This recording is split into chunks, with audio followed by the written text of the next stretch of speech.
Hi guys, Dan here from BBC Learning English with this week's learner question. Find out what it is after this.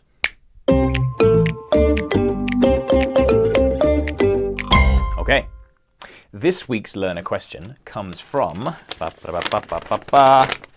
Tamas from Hungary, who says, I'm a bit confused about using the word though.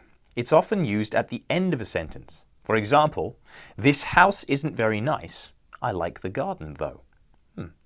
Can you help me out and explain the usage of this word? Tamas, I'd be delighted. So, we normally think of though as a conjunction, introducing a subordinate clause which contrasts with a main clause. It's the less formal version of although and even though. And as conjunctions, all three sit at the beginning of the subordinate clause. For example, although she was very fond of him, she had no intention of marrying him. Even though she was very fond of him, she had no intention of marrying him. And though she was very fond of him, she had no intention of marrying him. The poor guy.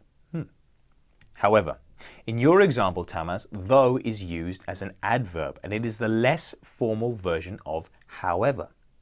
Though and however can be used when we want to add a comment which contradicts or contrasts with something that has just been said. This is called an afterthought. For example, I'm sorry, I can't stay for lunch. However, I'll have a cup of tea.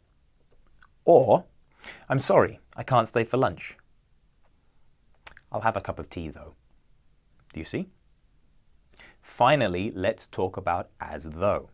Like though, as though is a subordinating conjunction.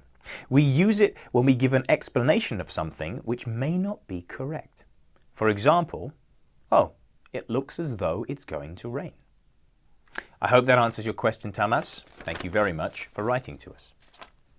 If anybody else out there has a question for Learners Questions, you can email us on learning.english@bbc.co.uk.